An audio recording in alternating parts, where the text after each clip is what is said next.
ነገ ማለትም ከአንድ ቀን በኋላ ሚያዝያ 23 አቤት አቤት አቤት ደረሰ።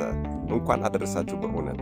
አዎ አላወቃችሁም እንዴ? ኃጢአታችን የሚደመሰስበት ቀን ነው ሚያዝያ 23። ስሙን በመጥራት ብቻ አጋንንትን እንደ ትቢያ የሚበትነውና ስሙ ሲጠራ ከአውሎ ንፋስ ፈጥኖ የሚደርሰው ቅዱስ በሰባዎቹ የዓለማችን ክፉ ጨካኝና ምሕረት የለሽ ነገሥታት መካከል እየተሰቃየ እየሞተ እየተነሳ የክርስቶስን ወንጌል የሰበከ ኃያል ቅዱስ ሆድ በጥብጦ አንጀት ቆራርጦ የሚጥል የተለያየ አስማተ ሰይጣን የተደገመበት ክፉ መተትና ድግምት ያለበት መርዝ እያመጡ የተለያዩ ጠንቋዮችና መተተኞች ቢሰጡትም እንኳን እሱ ግን በአምላኩ ኃይል በመታመን መርዙ ላይ እያማተበ እየጠጣ እንደ ፀሐይ እያበራና እያሸበረቀ እነዚህን መተተኞችና ጠንቋዮችም እያሳመነ መሬትን እየረገጠ ጸበል እያፈለቀ እያጠመቀ ክርስቲያን ያደረገ ኃያል ሰማዕት ዱዲያኖስና ሰባዎቹ ከሃዲ ነገሥታት ኢየሱስ አምላክ መሆኑን አሳየን ቢሉት የደረቁትን እጽዋት አለምልሞ የለመለሙትን እጽዋት ደግሞ አድርቆ ከሞቱም 430 ዘመን የሆናቸውን ሙታንን አስነስቶ መድኃኔ ዓለም ኢየሱስ ክርስቶስ እውነተኛ አምላክ መሆኑን ያስመሰከረ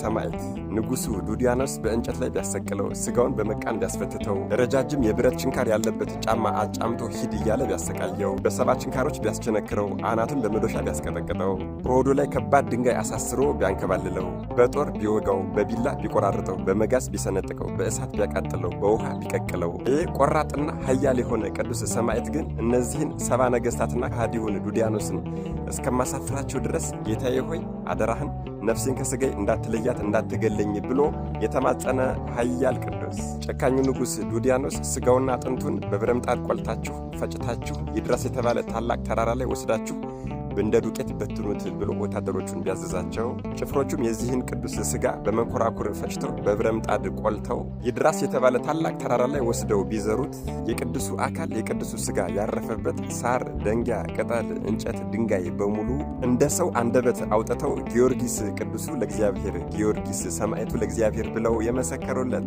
ሊቀ ሰማዕታት ገባሬ መንክራት የኢትዮጵያው ገበዝ ቅዱስ ጊዮርጊስ ነገ ማለትም ከአንድ ቀን በኋላ ሚያዝያ 23 በሰባዎቹ ጨካኝ የዓለማችን ነገሥታት መካከል ከማያቋርጥና ከማያባራ ጭካኔ ከተሞላበት የ7 ዓመት ጽኑ ስቃይና እንግልት በኋላ አንገቱን ተሰይፎ ሰማዕትነትን የተቀበለበት ታላቅ ዓመታዊ ክብረ በዓሉ ነው። አደራ ብያለሁ፣ አደራ። ይህንን ቪዲዮ አንድ ቀን ቀድሜ የሠራሁበት ዋናውና ትልቁ ምክንያት የሊቀ ሰማዕታት የቅዱስ ጊዮርጊስን ተጋድሎና ትልቁንና ዋናውን ቃል ኪዳኑን ሕዝቡ አውቆና ተረድቶ ለበዓሉ እንዲዘጋጅ ከማለት ነው። በሚቻላችሁ መጠን በደንብ አድርጋችሁ ኮፒ ሊንክ አድርጉት። የምትችሉ 23 የማትችሉ ግን ቢያንስ አንዳንድ ጊዜ 3 ጊዜ ኮፒ ሊንክ በማድረግ ለሁሉም ሰው እንዲዳረስ አድርጉልኝ። ለቤቱ አዲስ ሆናችሁ ፎሎ ማድረግ እንዳይረሳ። ፀሐየ ልዳ ኮከበ ፋርስ ገባሬ መንክራት ፍጡነ ረድኤት እምርጾተ ነፋስ ወአውሎ ከአውሎ ነፋስ ፈጥኖ የሚደርሰው የኢትዮጵያው ገበዝ ሊቀ ሰማዕታት ቅዱስ ጊዮርጊስ ዱዲያኖስና ሰባዎቹ ጨካኝ የዓለማችን ነገሥታት እጅግ በጣም ታላቅ የሆነ መንኮራኩር አዘጋጅተው የሊቀ ሰማዕታት ቅዱስ ጊዮርጊስን ሥጋ በመንኮራኩር ፈጭተው አድቅቀው በብረምጣድ ቆልተው ይድራስ የሚባል ትልቅ ተራራ ላይ በንፋስ ዘርተውት በትነውት ነበር። ታዲያ ይህም ደግሞ የሆነው በጥር 18 ቀን ነበረ። በዚህ ቀን ጌታችን አምላካችን መድኃኔ ዓለም ኢየሱስ ክርስቶስ ከሰማየ ሰማያት ወረደና ንፋስን በአራቱም አቅጣጫ የተበተነውን የሊቀ ሰማዕታት የቅዱስ ጊዮርጊስን አጽም እንድታመጣ ካዘዛት በኋላ በአጽሙ ዱቄት በሆነው በአጽሙ ላይ እፍ ብሎ እንደገና እስትንፋስ ዘርቶበታል። እጅግ በጣም የሚገርመው ነገር ያለ እዚህ ላይ ነው። ሊቀ ሰማዕታት ቅዱስ ጊዮርጊስ ነፍሱ ከተመለሰች በኋላ ወታደሮቹ ይድራስ የሚባለው ተራራ እንደነገርኳችሁ እጅግ በጣም ትልቅ ነው።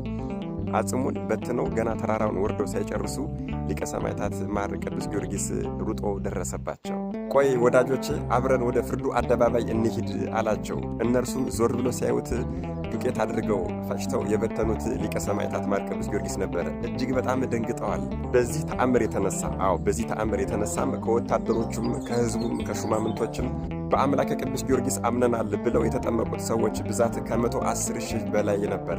አሁን የሊቀ ሰማዕታት ማር ቅዱስ ጊዮርጊስን ዋናውንና ትልቁን አስደናቂውን ቃል ኪዳን እነግራችኋለሁ። ታዲያ እናንተም አደራ ለሁሉም ሰው እንዲዳረስ በሚቻላችሁ መጠን በደንብ አድርጋችሁ ኮፒ ሊንክ አድርጉት። ከእናቶች ማኅፀን ከወጡት መጥምቀ መለኮት ቅዱስ ዮሐንስን የሚመስልና የሚያክል እንደሌለ ሁሉ ከዚህ በፊት ሰማዕታት ከሆኑት ከዚህም በኋላ ሰማዕታት ከሚሆኑት ከማኅበረ ሰማዕታት ሁሉ አንተን የሚመስልና የሚያክል የለም።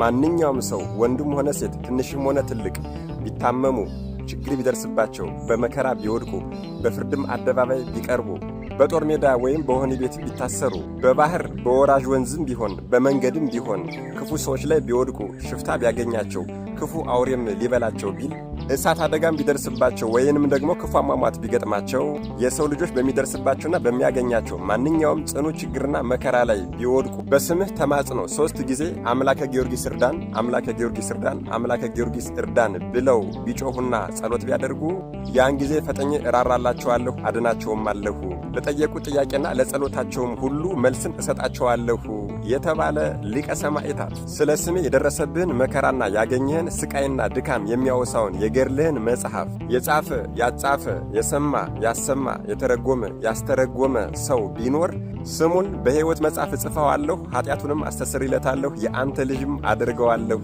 የተባለ ምን ይሄ ብቻ በአንድነትም ከአንተ ጋር አኖረዋለሁ ለዘላለምም ፈጽሞ አልጠለውም የተባለ በአንተ ስም የተማጸነውን ሴትም ይሁን ወንድ ልጁን በአንተ ስም የሰየመውን የተባረከ የተቀደሰ ልጅ አድርገዋለሁ፣ እስከ ዘላለም ከእርሱ ጋር እኖራለሁ፣ የአንተን ስም ይዟልና ልቡን ደስ አሰኘዋለሁ። በስምህ በተሰራች ቤተ ክርስቲያን፣ አዎ በስምህ በተሰራች ቤተ ክርስቲያን ጸሎት ለማድረግ የሚሄደውን በዓልህን ለማክበር የሚሄደውን ማንኛውንም አቅሙ የፈቀደውን ዘይት፣ ዕጣን፣ ስንዴ፣ ጧፍ፣ ሻማ ማንኛውንም ነዋየ ቅድሳት ለቤተ ክርስቲያንህ ያበረከተውን በስምህ ለችግረኞች የመጸወተውን ለተራበ ያበላ ለተጠማ ያጠጣ ለታረዘ ያለበሰውን የተከበረውን የዝክረ በዓልህን ቀን ማለትም ሚያዝያ 23 አንገት የተሰየፈበትን፣ ጥር 18 አጽምህ የተበተነበትን፣ ህዳር 7 ቅዳሴ ቤትህንና ነሐሴ 16 ፍልሰተ አጽምህን ያከበረውን እኔ ቃሌ የማያብል አምላክ በዚህም ዓለም በወዲያኛውም ዓለም ሕይወቱን ከአንተ ጋር እንዲኖር አደርገዋለሁ። በአንተ ስም እንግዳ የሚቀበለውን ሰው ሁሉ ኃጢአቱን አስተሰርይለታለሁ።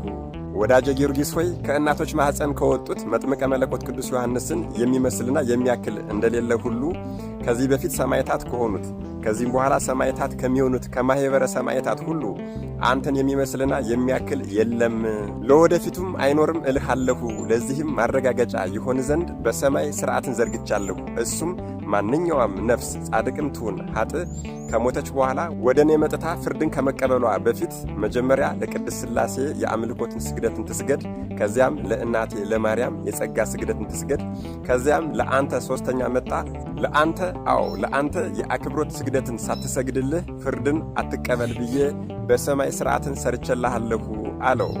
ይህ በጠሩት ጊዜ ከአውሎ ንፋስ ፈጥኖ የሚደርሰው ኃያል መስተጋድል ገባሬ መንክራት ኮከበ ፋርስ ፀሐይ ልዳ ፍጡነ ረድኤት የኢትዮጵያ ገበዝ ሊቀ ሰማዕታት ማር ቅዱስ ጊዮርጊስ ነገ ሚያዝያ 23 የሰማዕትነት በዓሉ ነው።